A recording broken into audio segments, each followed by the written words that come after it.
గాన గంధర్వుడు ఎస్వి బాలసుబ్రహ్మణ్యం పాటలకు ఉండే క్రేజ్ గురించి తెలిసిందే. ఘంటసాల తర్వాత ఆ స్థాయిలో తెలుగు సినిమా పాటలకు పెద్ద దిక్కుగా మారారు ఎస్పి బాలు. సన్నివేశానికి న్యాయం చేకూరుస్తూనే సన్నివేశ బలానికి తగ్గట్టుగా నటనను తన గాత్రంతో ప్రకటించగల గాయకుడు SP Balu.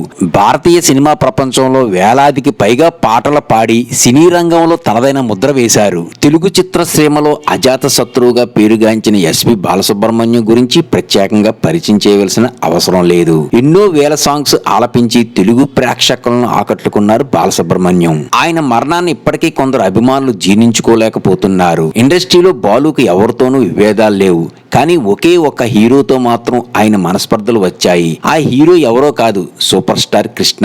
Super star Krishna హీరోగా నిలదొక్కుంటున్న సమయంలో బాలు అప్కమింగ్ గాయకుడిగా ఉన్నారు. కృష్ణ తన సినిమాలకు బాలునే గాయకుడిగా ప్రోత్సహించారు. నేనంటే నేనే చిత్రంతో వీరి అనుబంధం బలపడింది. ఇదే చనువుతో ఎస్పి బాలసుబ్రహ్మణ్యం కొందరు నిర్మాతలతో కలిసి కేఎస్ఆర్ దర్శకత్వంలో కెప్టెన్ కృష్ణ సినిమా నిర్మించారు. ఈ సినిమా సమయంలో కృష్ణకు ఇవ్వాల్సిన 20,000 పారితోషకాన్ని బాలు ఇవ్వలేకపోయారట. బాలు కష్టాలను గమనించి కృష్ణ కూడా ఆ విషయాన్ని మర్చిపోయారట. కొన్నాళ్ల తర్వాత విజయ నిర్మల తన విజయకృష్ణ బ్యానర్ లో పాటలు పాడమని బాలుని కోరారు. అప్పుడు బాలు తనకు రావాల్సిన 800 రూపాయలు ఇస్తేనే పాడతానని కబురు పంపారట. దాంతో కృష్ణకు కోపం వచ్చిందట. బాలు ద్వారా తనకు రావాల్సిన 20,000 రూపాయలు బాలు కష్టాలను చూసి వదులుకున్న తాను కేవలం 800 రూపాయల కోసం తమ బ్యానర్ ని బాలు నిలదీయడం కృష్ణకు నచ్చలేదట.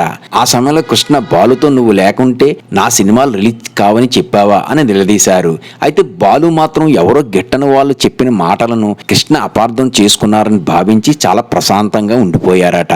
అదే సమయంలో కృష్ణ తనకు రావాల్సిన రెమ్యునరేషన్ పంపించమని కోరడంతో బాలు గారి కృష్ణకి ఇవ్వాల్సిన 20,000 రూపాయల బాకీని కూడా తీర్చేశారు. ఈ మనస్పర్ధల కారణంగా కృష్ణ విజయ నిర్మల దర్శకత్వంలో తెరకెక్కిన సూర్యచంద్ర సినిమాలో బాలుతో కాకుండా రాజ్ సీతారాంతో పాటలు పాడించారు. అప్పటి నుండి కొన్నాళ్ల పాటు కృష్ణ నటించిన పలు చిత్రాలకు రాజ్ సీతారామే గానం అందించారు.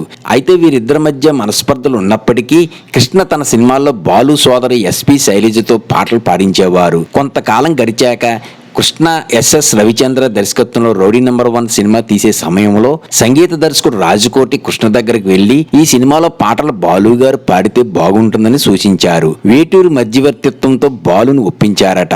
బాలు కూడా ఎలాంటి మొహమాటం లేకుండా పద్మాలయ స్టూడియోలో కృష్ణ గారిని కలిశారు. అప్పుడు కృష్ణ ఇంతకు ముందు జరిగిన విషయాలను ఇద్దరం మర్చిపోదాం, మన ఇద్దరం కలిసి మళ్లీ పనిచేద్దాం అని బాలుతో చెప్పారట.